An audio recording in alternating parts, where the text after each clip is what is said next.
Hi friends, मैं हूं आपके साथ नम्रता। फिल्म द कश्मीर फाइल्स की आंधी थमने का नाम नहीं ले रही है। फिल्म दूसरे हफ्ते में भी ताबड़तोड़ कमाई कर रही है। द कश्मीर फाइल्स की कमाई ने मानो इतिहास रच दिया है। फिल्म ने कई बड़ी फिल्मों के रिकॉर्ड्स को तोड़ दिया है। ट्रेड एनालिस्ट तरन आदर्श ने फिल्म द कश्मीर फाइल्स के कलेक्शन के लेटेस्ट आंकड़े शेयर किए हैं। उन्होंने ट्वीट करते हुए लिखा, द कश्मीर फाइल्स सेंसेशनल है। दूसरे हफ्ते में भी फिल्म ट्रेंड कर रही है। पोस्ट पैंडेमिक एरा में हाईएस्ट ट्रेंड करने वाली फिल्मों में द कश्मीर फाइल्स शामिल हो गई है। द कश्मीर फाइल्स ने सूर्यवंशी, 83 और स्पाइडरमैन को ओवरटेक कर लिया है। बता दें, कश्मीर फाइल्स वर्किंग डेज में भी शानदार कमाई कर रही है। फिल्म ने बॉक्स ऑफिस पर ऐसी तबाही मचाई है कि बॉलीवुड से लेकर हॉलीवुड को इसने मात दे दी है। द कश्मीर फाइल्स ने दूसरे हफ्ते में शुक्रवार 19.15 करोड़, शनिवार को 24.80 करोड़, रविवार को 26.20 करोड़, सोमवार को 12.40 करोड़ रुपए कमाए। फिल्म का कुल कलेक्शन 179.85 करोड़ हो गया है। द कश्मीर फाइल्स की कमाई का यह आंकड़ा कम होता हुआ कहीं से कहीं तक नजर नहीं आ रहा है। फिल्म जिस तरह से वर्किंग डेज में भी डबल डिजिट में कमाई कर रही है, ऐसा कम ही फिल्मों के साथ होता है।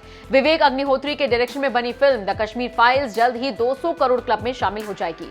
फिल्म में अनुपम खेर, दर्शन कुमार, मिथुन चक्रवर्ती जैसे एक्टर्स लीड रोल में हैं। फिल्म में अनुपम खेर ने पुष्कर नाथ, मिथुन ने ब्रह्मदत्त, दर्शन कुमार ने कृष्णा पंडित का रोल प्ले किया है। सभी कलाकारों ने उम्दा एक्टिंग की है। द कश्मीर फाइल्स कई राज्यों में टैक्स फ्री घोषित कर दी गई है। फिल्म की जितनी तारीफ हो रही है, उतना ही इस पर विवाद भी हो रहा है। राजनीतिक गलियारों में भी द कश्मीर फाइल्स की चर्चा है। सोशल मीडिया पर फिल्म ट्रेंड कर रही है। पॉजिटिव वर्ड माउथ का फिल्म को जबरदस्त फायदा मिल रहा है।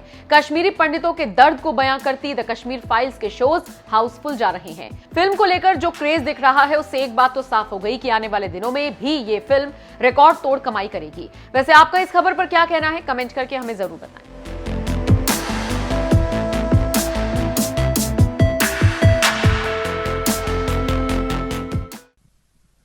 बहुत मुश्किल होता है उस किरदार को प्ले करना जो आपने महसूस किया हो, बिकॉज महसूस करना जो है, when you are performing that as an actor, सिर्फ महसूस करना काफ़ी नहीं होता है, बिकॉज आपको एक फ़िल्म के दायरे में एक्टिंग करनी है। तो इस फिल्म के दो पहलू हैं, as an actor and as a person. तो जहाँ तक पर्सन की बात है, आप कितना भी महसूस कर लो, अगर वो एक्टर अच्छा नहीं है तो वो पर्दे पर उस दर्द को, उस तकलीफ को नहीं ला सकता है। महसूस तो हम सब लोग करते हैं, हम सब लोग दुख महसूस करते हैं, हम तकलीफ महसूस करते हैं, खुशी महसूस करते हैं, हंसते हैं, रोते हैं, but everybody can't act it out. It's a job of an actor to do that. So I want to separate two issues over here. One is that just because I'm a Kashmiri Pandit does not mean that I will be able to portray that pain brilliantly unless I can project what I'm feeling. जब विवेक ने मुझे पता लगा कि वो ये film कर रहे हैं और उन्होंने मुझे ये रोल दिया, और सबसे पहली बात जो इन्होंने मुझे बोली कि मैंने कहा इस कैरेक्टर का नाम क्या रखा है, तो इन्होंने कहा पुष्कर नाथ। पुष्कर नाथ मेरे पिताजी का नाम है, मेरे अपने पिताजी का। तो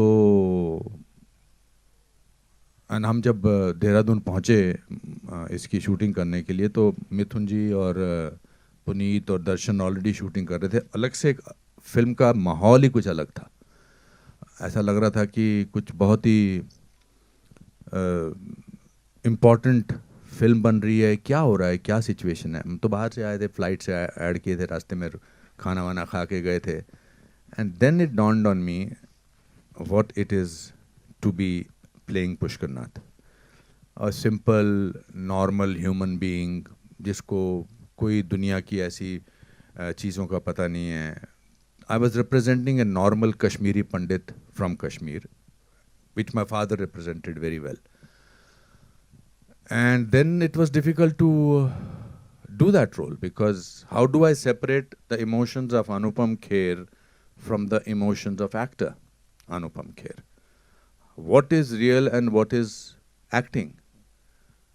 So from that point of view, it was one of the most difficult roles. He gets dementia, he does not know what is happening, he has to, and on top of it, I was doing scenes with Darshan, who was not on the same wavelength as a character of Pushkar Nath. So it was a difficult job.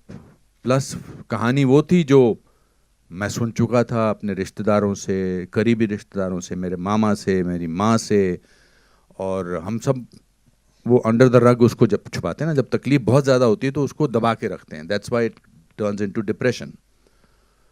But I am so happy that Vivek, you and Pallavi, you made this film because आप लोग तो बहुत सारी चीज़ों से जूझते हैं as journalist, but इस कमरे की खामोशी बताती है कि आज आपको भी कहीं तो झटका लगा है. And that is the biggest achievement, I will say, of the film, because when pain reaches other people, then half the job is done. So I think this is what this film has done. Thank you so much sir, thank you so much. Vivek sir, this one's for you. मैं आपसे जानना चाहूँगा, generally क्या होता है, film आने वाली होती है, बहुत हल्ला गुल्ला मचाया जाता है, मार्केटिंग होती है, प्रमोशंस होते हैं. ये यदाकदाई देखने को मिलता है कि जब फिल्म का ट्रेलर आ चुका है, लोग खुद से उसको रिव्यू कर रहे हैं, लोग उसके बारे में बात कर रहे हैं. ऑर्गेनिक रीच जो कहा जाता है, प्लीज़ मेरे को उसके ऊपर थोड़ा बताइए, because I know you would not want to talk about that कि ठीक है यार, सही जगह जा रही है चीज़, बट नहीं, ऑर्गेनिक रीच और जिस तरह से इसको लोगों ने एक्सेप्ट किया है, उसके ऊपर प्लीज़ बोलिए कुछ. सच बोलूं? बिल्कुल सच बोलना है सर. डिप्लोमेटिकली बोलूं, देखिए, ऑर्गेनिक रीच, ऑफ कोर्स मैं मीडिया का स्टूडेंट हूं, मैंने कम्युनिकेशन में ही पढ़ा है, one of the best institutes in the world. तो आप बिल्कुल सही कह रहे हैं. एक होता है ऑर्गेनिक रीच जो लोग खुद एक दूसरे तक पहुंचाते हैं मैसेजिंग, और दूसरा होता है एक hyped up reach, you know, जहां आप इतनी ज़्यादा हाइप क्रिएट कर दें, इतनी हाइप क्रिएट कर दें कि लोग, एक इवेंट बन जाए और मजबूरी में लोग कहें भाई हमें तो इस इवेंट का पार्ट होना, चाहे वो अच्छा हो चाहे बुरा हो. तो साल में 5-6 फिल्में इंडिया में रिलीज़ होती हैं, 6-7-8 मैं कहूँगा, जो लोगों ने डिसाइड कर लिया कि वो चाहे 2024 में आए चाहे 2026 में आए, ये एक बहुत बड़ा इवेंट होगा, हमें इसका पार्ट बनना है. हमारे आसपास भी ऐसी फिल्में आ रही हैं. 3 साल से सारा मीडिया लिखता है कि ये फिल्म तो लोग देखेंगे, यानी मीडिया ने डिसाइड कर लिया घर घर जाके कि उस फिल्म को कौन देखेंगे. अब जब मीडिया ने डिसाइड कर लिया तो लोगों तक वो बात पहुंची जाती है. पर मैं जितनी फिल्में बना रहा हूँ अब इन विवेक अग्निहोत्री 2.0 में, उसमें इन फिल्मों को हाइप अप करने का स्कोप ही नहीं है, क्योंकि वो इतनी रियल है, इतनी जुड़ी हैं ज़मीन से, और ऐसा कोई हमारे साथ उस तरह के भी स्टार्स और एक पूरा मसल और मैकेनिज़्म काम नहीं करता है हमारे साथ भी जो वो हाइप क्रिएट कर सके. तो हम तो सिर्फ जनता जनार्दन के ही सहारे रह सकते हैं.